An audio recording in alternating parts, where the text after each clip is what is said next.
Documentos. Radio Nacional de España.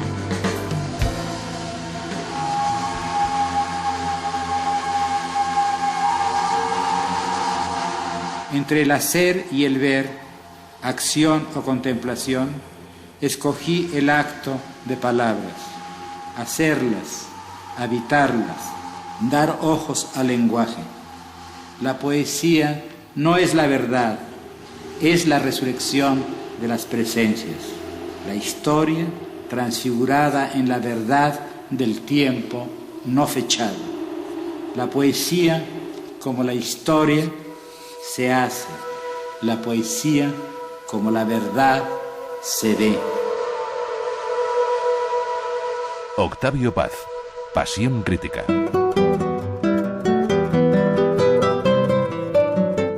Poeta, ensayista, traductor, crítico literario, dramaturgo de una sola pieza, Octavio Paz no cultivó la novela ni el cuento, pero ha sido, con Borges, uno de los escritores hispanoamericanos más completos del siglo XX. La obra del Premio Nobel mexicano sigue interrogando y dando respuestas al lector de nuestro tiempo. Hay escritores que nos dejan una obra única, una obra impar, y otros escritores que a esta obra le agregan un enorme repertorio de temas, pasiones e intereses que amplían la discusión cultural de manera única. Juan Villoro, escritor y profesor de literatura en diversas universidades de México, Estados Unidos y España. Octavio Paz, a través de sus incursiones en la sociedad, en la antropología, en el arte, en la cultura, en la historia, hace este tipo de relaciones y amplía enormemente el campo de la discusión cultural. Él era muy europeo de su formación, la literatura, sobre todo la literatura francesa, etcétera, la conocía muy bien, y el surrealismo, etcétera. Por supuesto, no hace falta decir que era profundamente mexicano, y no solamente mexicano en el sentido, digamos, de personal idiosincrásico, sino además un analista muy fino, digamos, de en qué consiste ser mexicano, ¿no? Como demostró en El laberinto de la soledad, etcétera. Fernando Savater, filósofo, mantuvo estrecha amistad con Octavio Paz durante sus últimos 30 años de vida. Conocía Estados Unidos, el pensamiento liberal, a los autores principales de Estados Unidos, y por supuesto cuando su destino de embajador en la India, etcétera, le dio un conocimiento y una fascinación por el mundo oriental, sobre todo el budismo, las tradiciones hindúes, ¿no?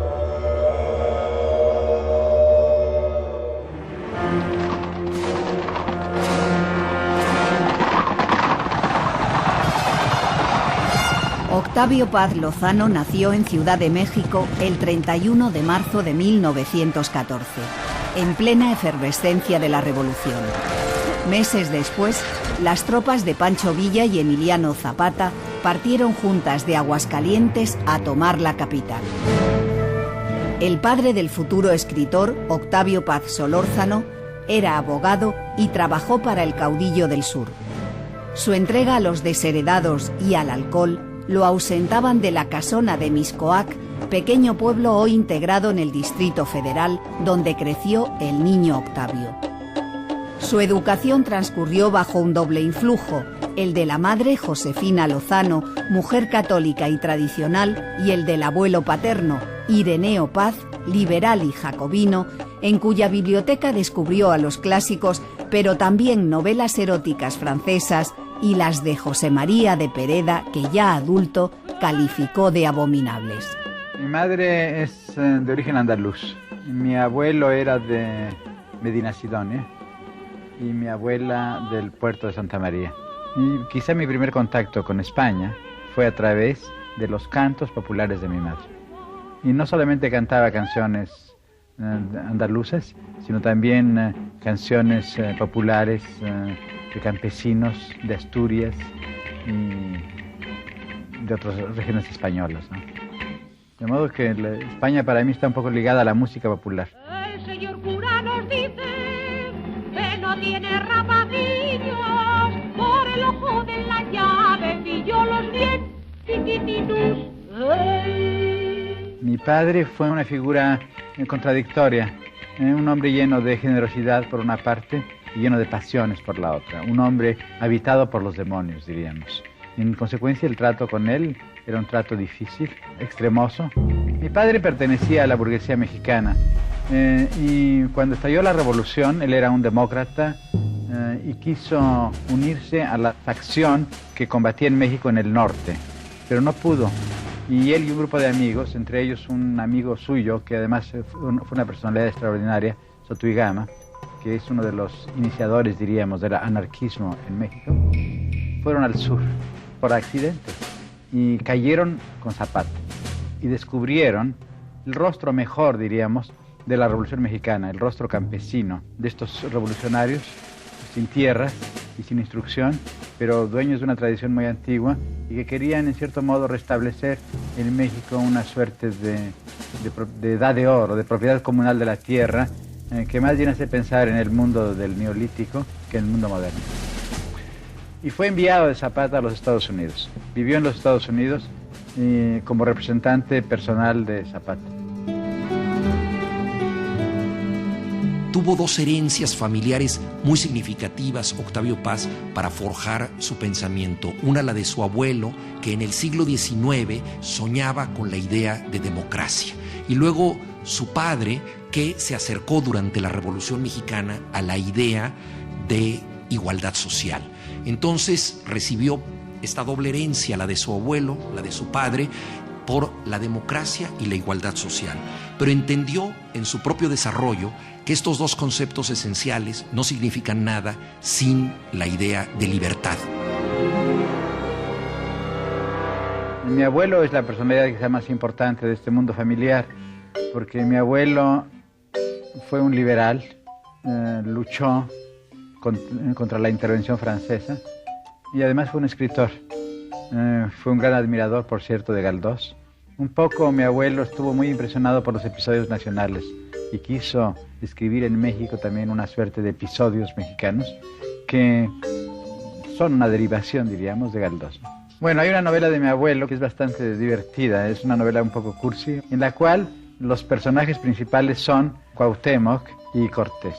El último capítulo pasa en el cielo, cuando Cortés, que se ha portado mal sobre la tierra, sube al cielo, no sé por qué, un poco como el Fausto de Goethe, perdonado por alguna india violada, y en el cielo lo recibe Cuauhtémoc y se abraza. Un poco sentimental, ¿no? Bueno, la primera novela indigenista en lengua española fue probablemente la de mi abuelo.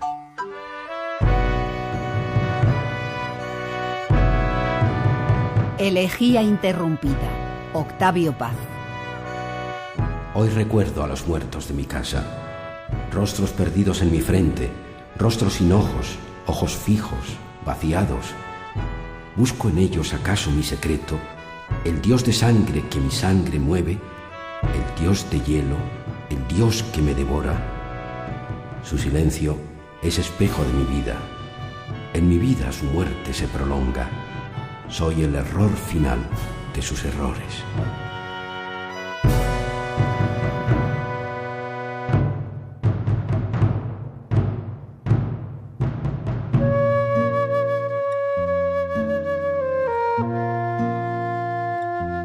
Cuando yo tenía 15 años, desperté políticamente porque hubo una gran huelga estudiantil.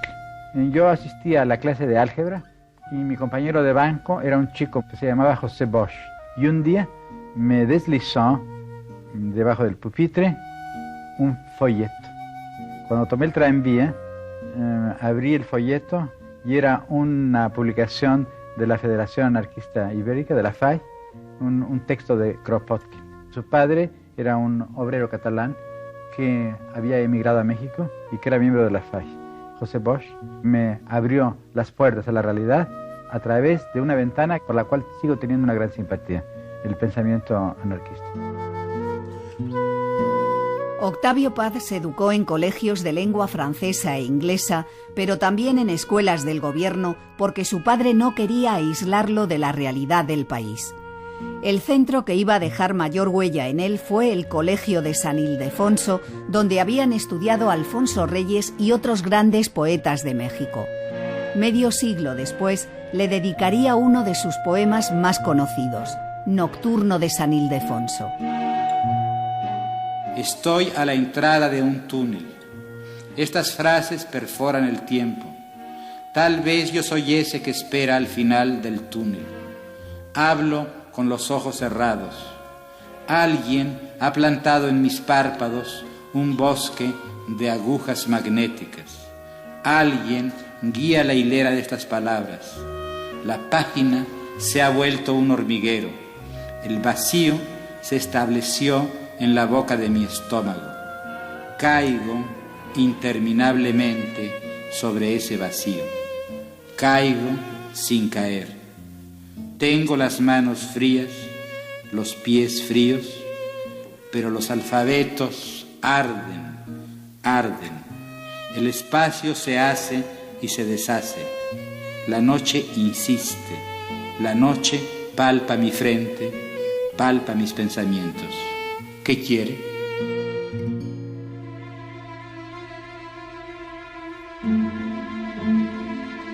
A los 23 años, Octavio Paz tiene ya el título en Derecho por la Universidad Nacional Autónoma de México, pero no piensa en ejercer la abogacía.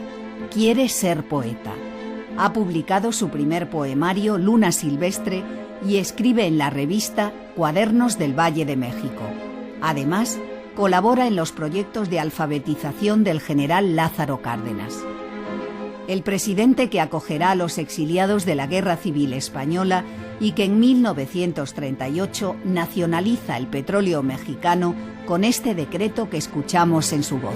En cuanto de los pueblos cercanos a las explotaciones petroleras hay un hospital, o una escuela, o un centro social, o una obra de aprovisionamiento o saneamiento de agua, o un campo deportivo, o una planta de luz, aunque fuera base de los muchos millones de metros cúbicos del gas que desperdician las explotaciones, hay muchas historias de atropellos, de abusos y de asesinatos, siempre en beneficio de las empresas.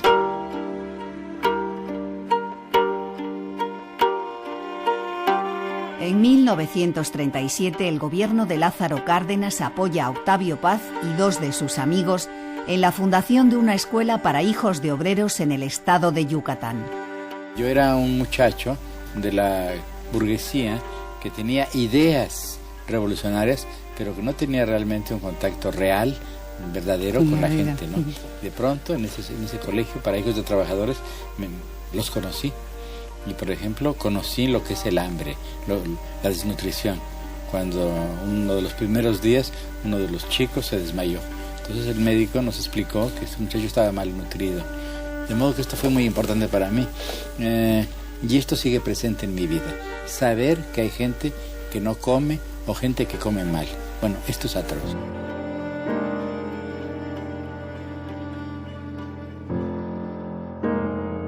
En junio de ese mismo año se casa con Elena Garro, una joven estudiante de literatura, coreografía y teatro, 2 años más joven que él, a la que había conocido en la universidad. Del matrimonio, que dura 22 años, nace la única hija de ambos, Elena Paz Garro. La convivencia será conflictiva y tras su divorcio en 1959, a Elena Garro la borran de un plumazo de la cultura oficial mexicana. Guadalupe Mercado, profesora de la Universidad de Guadalajara, Jalisco, está contribuyendo al rescate de esa escritora olvidada. Parece que no fueron amigos mucho tiempo. Parece que desde que iniciara el matrimonio, la relación fuera ampliamente, profundamente antagónica. Parece que a Elena Garro la encerraban siendo una jovencita, su esposo y su suegra. Después de casarse, casi inmediatamente decidieron venir a España a defender la República. Elena Garro, en sus diferentes conversaciones con intelectuales que la entrevistaron, confiesa que no sabe a qué viene España. Octavio Paz, sin embargo, estaba tan concienciado en la lucha a favor de la República Española que el 6 de octubre de 1936 había publicado en El Nacional, órgano del Partido Nacional Revolucionario de México, un poema titulado No pasarán, que después repudiará toda la vida. Como pájaros ciegos, prisioneros como temblantes alas detenidas o cánticos sujetos, suben amargamente hasta la luz aguda de los ojos y el desgarrado gesto de la boca, los latidos febriles de la sangre, petrificada ya e irrevocable. No pasarán. Como la seca espera de un revólver o el silencio que precede a los partos, escuchamos el grito. Habita en las entrañas, se detiene en el pulso, asciende de las velas a las manos. No pasarán. Mientras visitaba las ruinas mayas de Chichén Itzá, a Octavio Paz le llegó una invitación para participar en el segundo Congreso Internacional de Escritores en Defensa de la Cultura que iba a celebrarse en España en julio de 1937. Ya había saludado en México a Rafael Alberti y María Teresa León.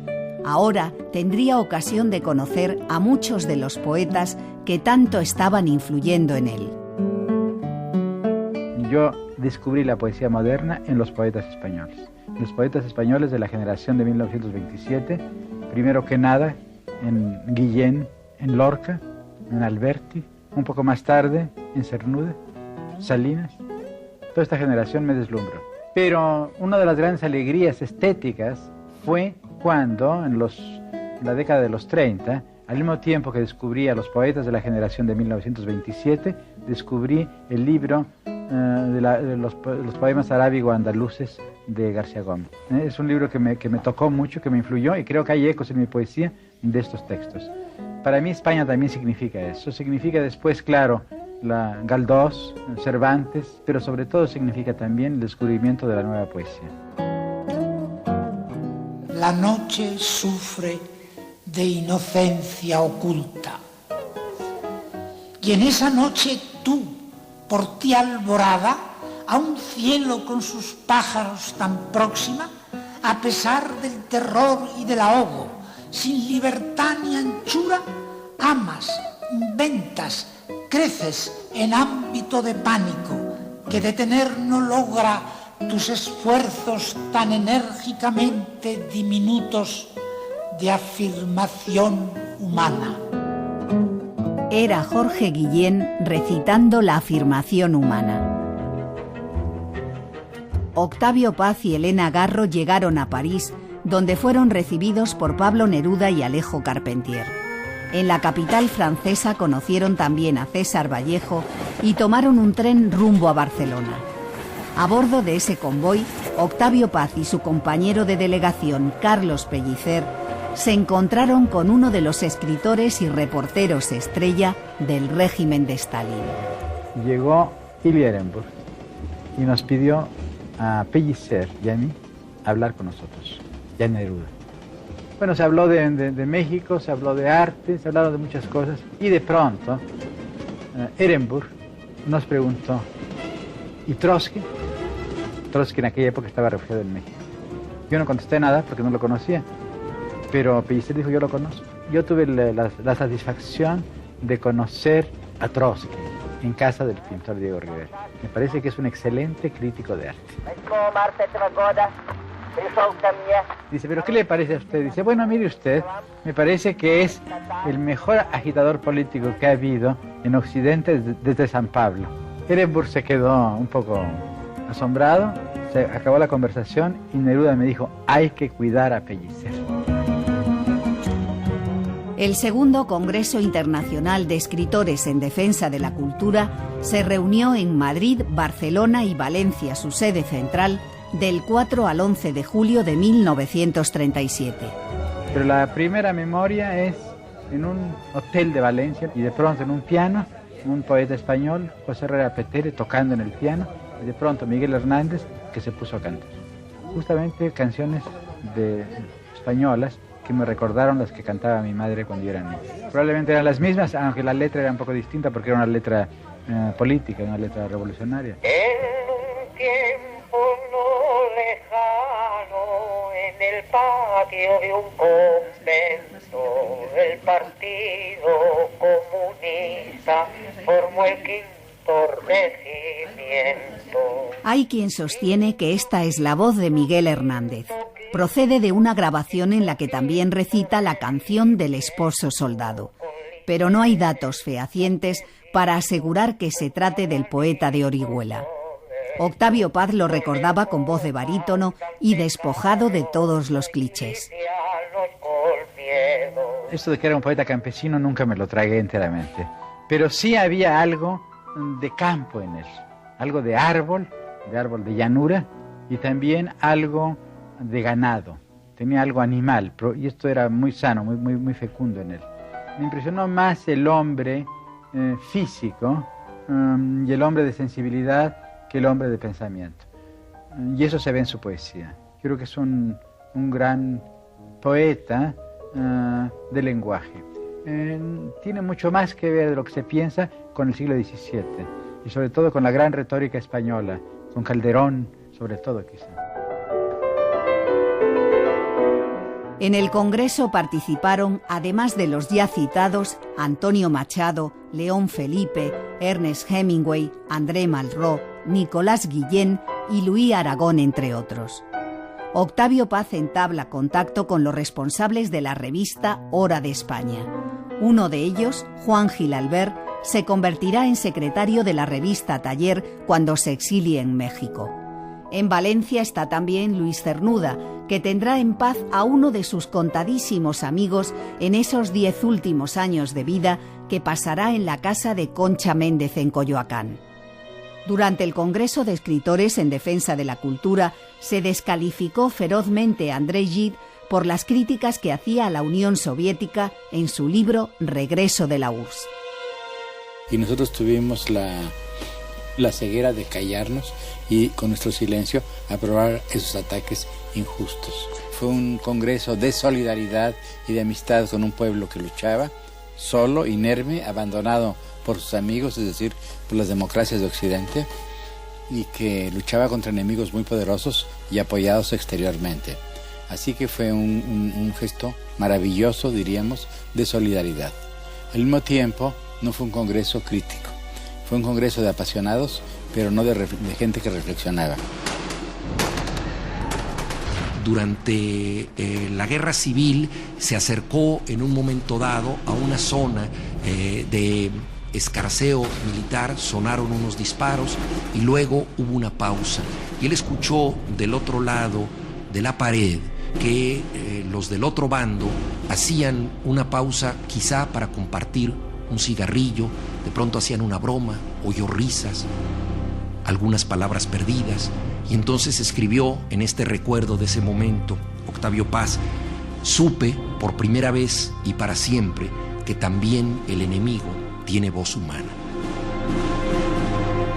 Yo decidí quedarme en España una temporada más larga, entonces me enteré del caso de Andrés Nin. Esto me trastornó.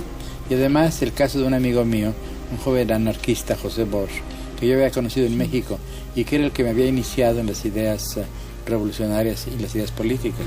Y en Barcelona había Bosch, estaba perseguido y escondido. Después desapareció. Entonces todo esto me afectó profundamente. Sin embargo, no quise expresar mi desagrado ni mis dudas, sino años después, unos 2 o 3 años después, cuando hubo el pacto entre la Unión Soviética y la Alemania de Hitler. Esto realmente me excedió. No pude ya continuar con el silencio y rompí. Los casos de Bukharin y Trotsky, ejecutados por orden de Stalin, fueron también determinantes en la ruptura de Octavio Paz con el marxismo. En 1950, Octavio Paz escribe un texto muy temprano sobre el Gulag en la Unión Soviética. Juan Villoro, escritor. Trata de publicarlo en diversos medios en México, todos lo rechazan porque juzgan que hacer esa denuncia significa beneficiar la causa del enemigo y contribuir a la reacción. Finalmente lo publica en la revista Sur. Es un texto muy temprano en nuestra tradición sobre los excesos del totalitarismo en la Unión Soviética. El problema de los campos soviéticos plantea el de la verdadera significación histórica del Estado ruso y de su incapacidad para resolver, en favor de las clases productoras, las contradicciones sociales del capitalismo. Eso le granjeó una fama de fascista, de decir, bueno, todos esos dicterios que ya estamos acostumbrados a oír, aunque 20 o 25 años más tarde empezó todo el mundo a decir las mismas cosas que él había dicho anticipadamente. Fernando Savater, filósofo. Algunas personas, digamos, pues Orwell o otros autores que verdaderamente habían denunciado anticipadamente males que luego efectivamente se confirmaron en el siglo y que sin embargo incluso luego seguían teniendo pues muchos adversarios y gente que les bueno, no eran precisamente populares, ¿no? Yo a veces le contaba también un caso personal mío, sobre todo en lo referente a los nacionalismos, el País Vasco y tal, que me había ocurrido, digamos, que aunque luego los males que uno había señalado se confirmaban, pero no por eso te perdonaban haberlos señalado en un momento determinado. Entonces, Octavio me decía eso, dice, el secreto para caer antipático es tener razón antes de tiempo.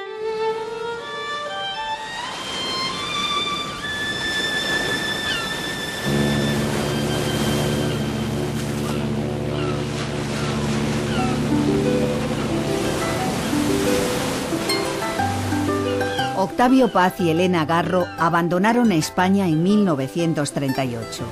De nuevo en su país, Paz fundó la revista Taller y luego El Hijo Pródigo, pero la poesía no daba para vivir y le tocó ejercer varios oficios. El más extravagante, en el Banco de México, consistía en contar billetes viejos destinados a la hoguera. Como yo no podía escribir y me tenía que pasar 4 o 5 horas contando billetes y me di cuenta que yo nunca llegaba a contar exactamente, que siempre me equivocaba, decidí no contarlos, decidí hacer como que contaba, no los contaba, me llevaban paquetes de 3.000 billetes y yo, que podían ser 3.005 o 3.002 o 2.900. Y yo aceptaba que eran 3.000 billetes y lo que hacía era componer sonetos.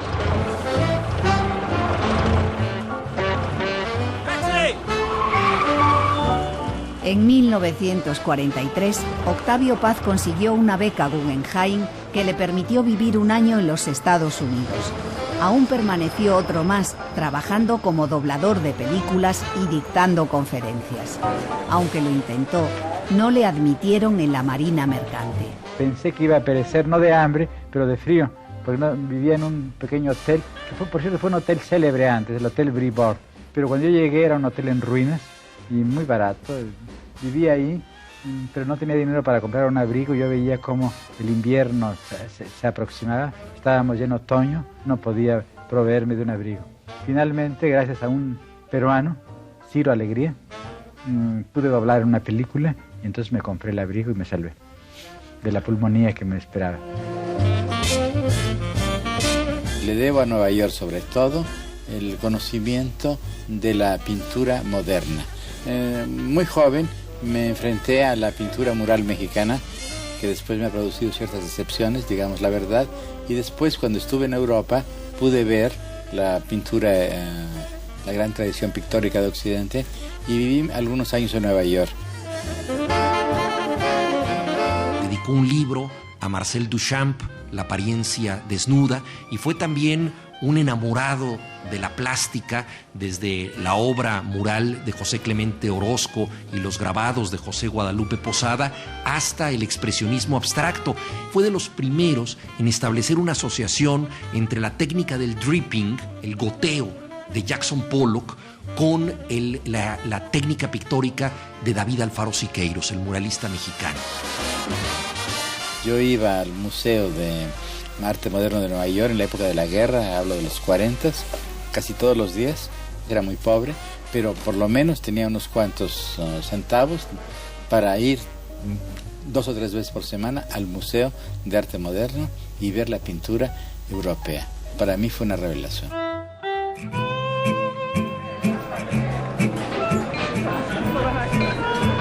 Estando en Nueva York, nombran ministro de Asuntos Exteriores de México al embajador en Washington y amigo de su padre, Francisco Castillo Nájera. El ministro anima a Octavio Paz a ingresar en el cuerpo diplomático y tras un examen lo manda de vicecónsul a París. Su mandato, entre 1946 y 1951, coincide con el ocaso del surrealismo. A través de Pere, cuando llegué a París, conocí a Breton y a los amigos surrealistas. Y claro, fue el grupo con el que sentí inmediatamente más afinidad. Afinidad política, afinidad humana, afinidad vital, afinidad poética. Me parece que el surrealismo fue el último gran movimiento espiritual de Occidente. Quiero decir, no solamente fue una teoría, una escuela poética. Como escuela poética dio grandes poetas en Francia, pero en fin, no es lo esencial. Tampoco como escuela pictórica, aunque grandes pintores como Max Ernst o como Miró hayan sido surrealistas. Me parece que lo importante es la unión de arte, poesía, moral, visión del mundo. Todo eso fue el surrealismo. Por eso digo movimiento espiritual. A 9.000 kilómetros de México, Octavio Paz toma distancia para reflexionar sobre la identidad de su país. Así nació el ensayo El laberinto de la soledad. Paz reflexiona sobre ese México dividido entre la cultura indígena y la española, heredero del liberalismo francés y estadounidense. Pobre México, había dicho el dictador Porfirio Díaz, tan lejos de Dios y tan cerca de los Estados Unidos. Narcisismo y masoquismo no son tendencias exclusivas del mexicano, pero es notable la frecuencia con que canciones populares, refranes y conductas cotidianas aluden al amor como falsedad y mentira. El laberinto de la soledad levanta ampollas en México por pasajes como este. Nosotros concebimos el amor como conquista y como lucha. No se trata tanto de penetrar la realidad a través de un cuerpo como de violarla.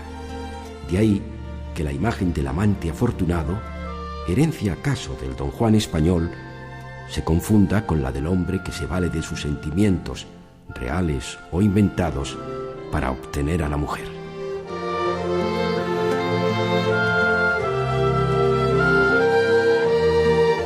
Al año siguiente, en 1951, ese sector de la intelectualidad mexicana que critica el laberinto de la soledad quiere lapidar a Luis Buñuel por resucitar el fantasma de las Urdes al este de Chapultepec. Cuando Los Olvidados se estrenó en el Festival de Cannes, muchas personas juzgaron que se trataba de una obra que denigraba a México. Octavio Paz escribió un texto y lo repartió personalmente a la salida de aquella exhibición en el Festival de Cannes, en el que decía que Los Olvidados de Luis Buñuel era un hecho poético y que se acercaba a la pintura de Goya en la medida en que reflejaba una realidad adolorida, herida, pero no lo hacía para denigrar esa realidad, sino para cuestionarla y para superarla a través del arte. Así te quería agarrar.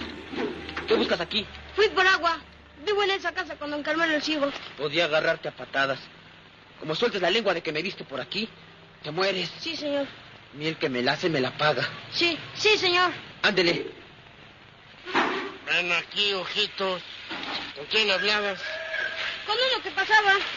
No me mientas, por aquí no pasa nadie. Ahí estaba y se fue. Si lo sabes, desgraciado, suéltalo, te arranco en la oreja. ¡El Jaibo! ¿Qué dicen? Le dicen el Jaibo.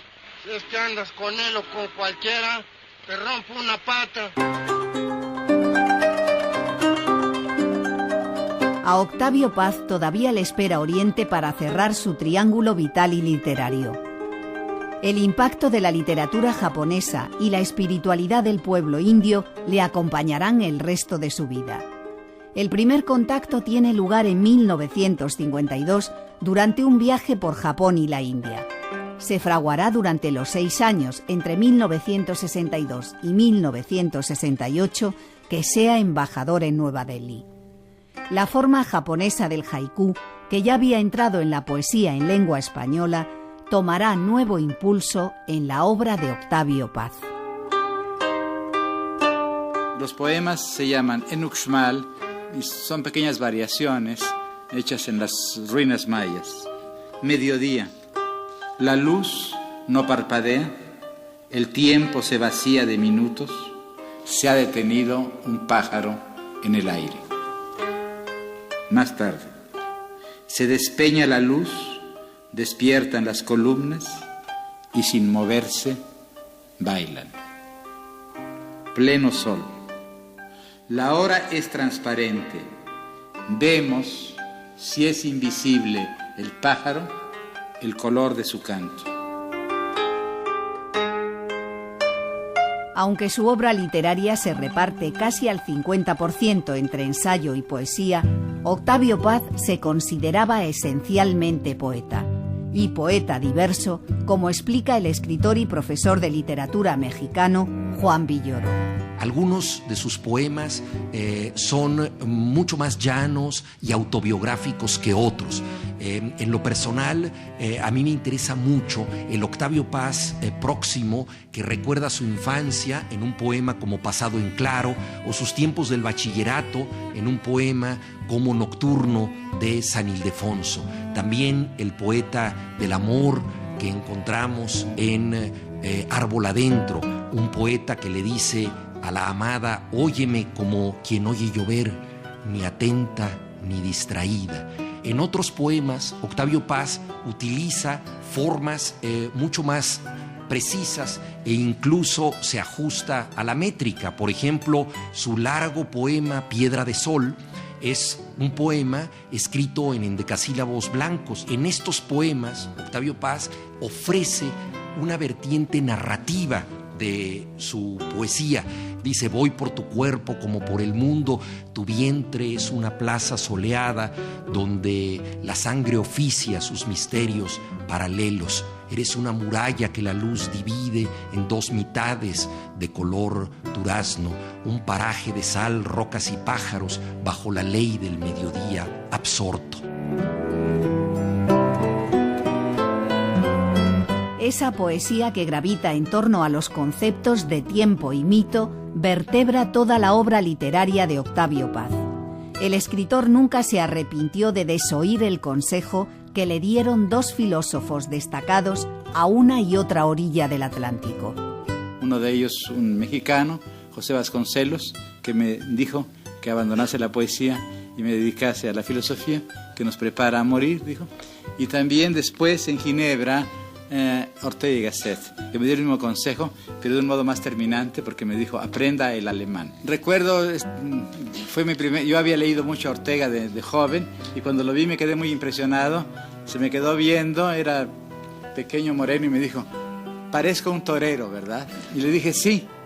En realidad pensé en ese momento en aquella frase de Nietzsche, que decía de Séneca que era un torero de la virtud. Ortega no era el torero de la moral, como Séneca, sino más bien pensé después, muchos años después pensé, sí era un torero, pero era el torero de la historia. Y por eso el toro de Ortega no era el de la moral estoica, sino el de la razón histórica, el de pensar desde la historia en los hombres. La razón nace de verse el hombre obligado a elegir entre esas múltiples posibilidades de modos de pensar. Conferencia de José Ortega y Gasset, año 1949. Y en la cual va a embarcar momentánea o continuadamente su vida. En algún momento dijo que filósofos eminentes como Husserl o Heidegger habían escrito grandes trabalenguas filosóficos. Y, por otra parte, encomiaba la prosa de filósofos como Ortega y Gasset. Ortega y Gasset solía decir que la claridad es la cortesía del filósofo. Yo creo que, en este sentido, el ensayo de Octavio Paz es un caso ejemplar de cortesía. Pero yo creo que la claridad de Octavio era más bien la claridad francesa, esa precisión, esa concisión, ese toque también a veces un poco fantástico, ¿no? Octavio siempre tuvo una dimensión surrealista en el fondo y vanguardista, ¿no? Entonces el ensayo no es un ensayo a la anglosajona, simplemente de explicar y de escribir, sino que siempre tiene un aliento un poco imaginativo, etcétera, que es lo que hace, lo que le da el encanto, ¿no? Nosotros tuvimos un siglo XVII espléndido y hemos tenido un siglo XX no tan malo. Lo que no hemos tenido es un buen siglo XVIII, es decir, no tuvimos una buena edad crítica. El siglo XVIII le enseñó a los europeos la tolerancia.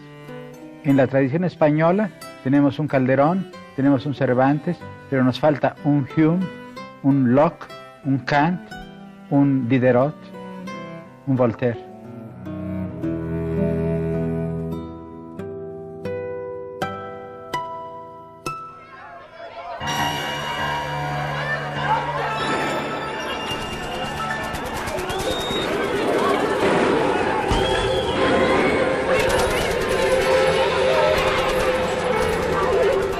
1968 es año de revueltas estudiantiles, pero el Mayo francés y las protestas universitarias contra Franco se quedan en anécdota frente a la matanza de Tlatelolco. Aún sigue sin conocerse el número de estudiantes asesinados por el ejército y los paramilitares del Batallón Olimpia. El gobierno mexicano reconoció 20 muertos. Testigos presenciales calcularon hasta 500 cadáveres en la Plaza de las Tres Culturas. El genocidio, así lo calificó un tribunal mexicano 40 años después, tuvo lugar el 2 de octubre de 1968, 10 días antes de que empezaran los Juegos Olímpicos en esa ciudad. Pueden masacrar a los estudiantes y al pueblo, pero nunca podrán doblegarnos, nunca podrán convencernos de que vivir amordazados y de rodillas es el camino de nuestro pueblo. Ni el presidente de México, Gustavo Díaz Ordaz, ni sus secretarios de Gobernación y Defensa, Luis Echeverría y Marcelino García Barragán, a los que se señaló como culpables, fueron condenados. Es más, el gobierno de México, que durante 40 años se negó a reconocer al régimen de Franco, nombró al expresidente Díaz Ordaz primer embajador en Madrid al reanudarse las relaciones diplomáticas en 1977. Había pasado una década de la matanza de Tlatelolco y Díaz Ordaz todavía sacó pecho al joven periodista que se la recordó. Que va a España un mexicano limpio que no tiene las manos manchadas de sangre. Pero de lo que estoy más orgulloso de esos 6 años es del año de 1968, porque me permitió servir y salvar al país. Les guste o no les guste, con algo más que horas de trabajo burocrático, poniéndolo todo: vida, integridad física, horas, peligros, la vida de mi familia, mi honor, el paso de mi nombre a la historia. Todo se puso en la balanza. Afortunadamente salimos adelante. Y si no ha sido por eso, usted no tendría la oportunidad, muchachito, de estar aquí preguntando. Octavio Paz expresó su repulsa ante la matanza de Tlatelolco, renunciando al cargo de embajador en la India, y plasmó su rabia en este poema. La vergüenza es ira, vuelta contra uno mismo. Si una nación entera se avergüenza, es león que se agazapa para saltar. Decidí no seguir representando a un gobierno que, en lugar de resolver este problema por medios políticos y pacíficos, había acudido a la represión. En una época de mi vida trabajé por el Estado mexicano. Fue una contribución más bien dudosa y que, en cierto modo, no me siento orgulloso de ella. Creo que los escritores debemos permanecer lejos de los partidos políticos y de las iglesias. Con esto no quiero decir que no tengamos ideas políticas, no, pero nuestra actitud debe ser crítica. Y creo que la militancia en un partido político no enriquece al poeta ni al escritor, lo empobrece. Tenemos el ejemplo de grandes poetas del siglo XX que han militado en el Partido Comunista, pero que su poesía no se ha beneficiado. Pienso en Aragón, pienso en Neruda y pienso en el mismo Alberto. Y pienso en Paul Eluard.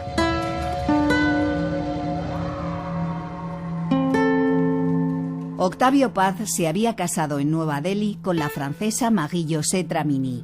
Después de la masacre de Tlatelolco, su primera esposa, Elena Garro, acusó a la clase intelectual, al propio Paz, a Carlos Monsiváis y Leonora Carrington, entre otros, de llevar a los estudiantes al matadero. La respuesta fue inmediata. La excluyeron de la vida cultural y la acusaron de ser agente de la CIA, de Fidel Castro y hasta del Vaticano.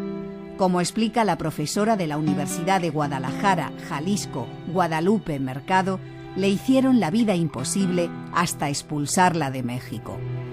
Se dice que fue desterrada a instancias de un presidente de la República Mexicana que habló con Octavio Paz para pedirle que la sacara del país. Hay documentación que permite comprobar estos rumores. Ella era hija de españoles. Elena tenía, por lo tanto, derecho a la doble nacionalidad. Cuando los problemas sociales, políticos se dieron, quiso ampararse en su nacionalidad española y no le fue permitido entrar al país.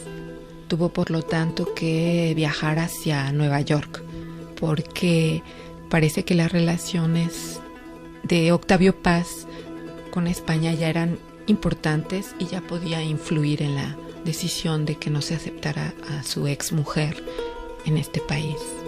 Cuando salieron de México, Elena Garro y su hija Elena Paz Garro, a esta última le surgió un cáncer muy grave que tuvo necesidad de hacerse operar.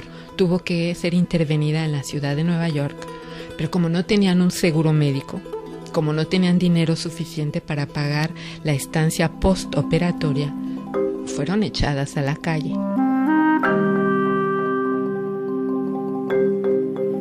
El también escritor y diplomático Carlos Fuentes fue durante décadas amigo incondicional de Octavio Paz.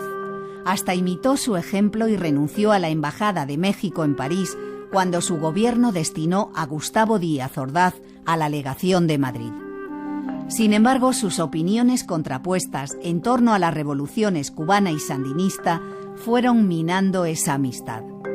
La ruptura definitiva tuvo lugar en 1988, después de que la revista Vuelta, dirigida por Octavio Paz, publicara un libelo del subdirector Enrique Krause contra Carlos Fuentes. El autor de La región más transparente, fallecido en 2012, resumió la ruptura con este titular: entre Paz y yo se cruzó una cucaracha ambiciosa. Tuve y tengo el mayor respeto por Paz, con quien tuve una amistad de 40 años o más. Él me atacó a mí, yo no lo ataqué a él. Yo esperé siempre una explicación, nunca me la dio y él murió y pues ahí están las cosas. Tengo una correspondencia de más de 1000 cartas con Paz, que está en la Universidad de Princeton. Y he decretado que no se den a conocer sino unos 50 años después de que yo me vaya a empujar margaritas. Paz era un hombre muy conflictivo. En sus cartas atacaba a mucha gente, hablaba mal de este, del otro, criticaba, hacía cosa y media. No tiene nadie por qué enterarse de eso, ¿verdad? Incluso de las personas que yo sabía que había tenido, él nunca hablaba mal. Él procuraba siempre buscarle el lado. Bueno, a veces hacía alguna ironía, ¿no? O sea, yo, por supuesto, aparte tampoco, en fin, quién era yo para meterme ni con Carlos Fuentes, ni con García Márquez, ni con nadie, ¿no? No, por supuesto. Pero él no fomentaba ese gusto por la maledicencia, todo lo contrario, siempre encontraba un aspecto positivo en esos autores, aunque reconociendo lo lejos que estaban de él o lo que sea, ¿no?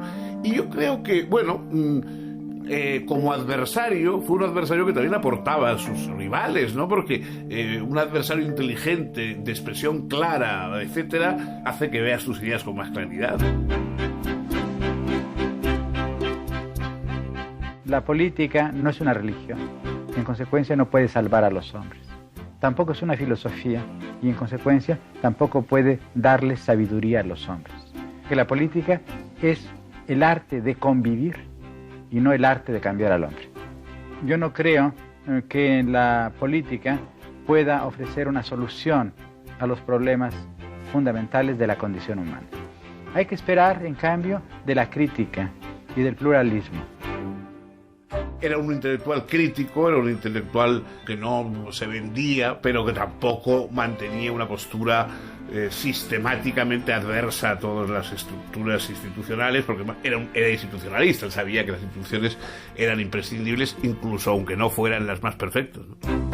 Dejó una de las mejores estampas críticas del sistema político mexicano en su libro El logro filantrópico, es decir, un sistema de dádivas, un sistema de favores, que al mismo tiempo era un sistema de control.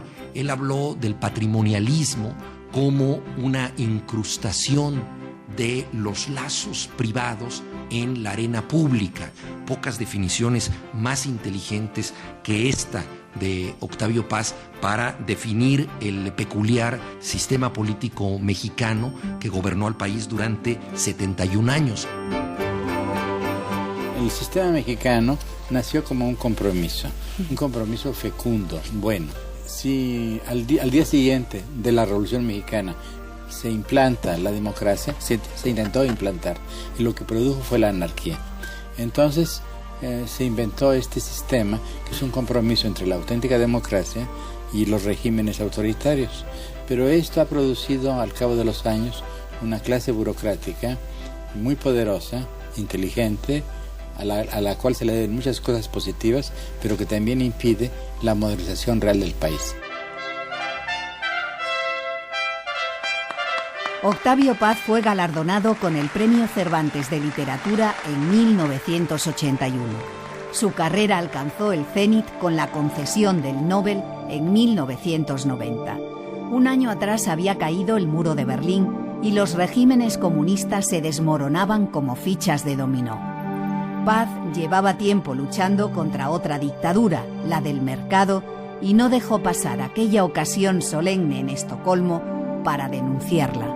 El mercado es un mecanismo eficaz, pero, como todos los mecanismos, no tiene conciencia y tampoco misericordia. Una sociedad poseída por el frenesí de producir más para consumir más, tiende a convertir las ideas, los sentimientos, el arte, el amor, la amistad y las personas mismas en objetos de consumo. Todo se vuelve cosa que se compra, se usa y se tira al basurero. Ninguna sociedad había producido tantos desechos como la nuestra, desechos materiales y morales. Octavio Paz no llegó a ver al PRI, el Partido Revolucionario Institucional, desalojado del Palacio Nacional por Vicente Fox. Murió en Coyoacán, barriada colonial de Ciudad de México, el 19 de abril de 1998. El escritor se había dejado querer en su ancianidad por Ernesto Zedillo, el último presidente de aquella saga política que ocupó la presidencia durante más de 70 años. Y Zedillo acaparó la despedida a Octavio Paz, que tuvo más de funeral de Estado que de exequias literarias. Hoy estoy vivo y sin nostalgia. La noche fluye, la ciudad fluye. Yo escribo sobre la página que fluye, transcurro con las palabras que transcurren. Conmigo no empezó el mundo, no ha de acabar conmigo. Soy un latido en el río de latidos.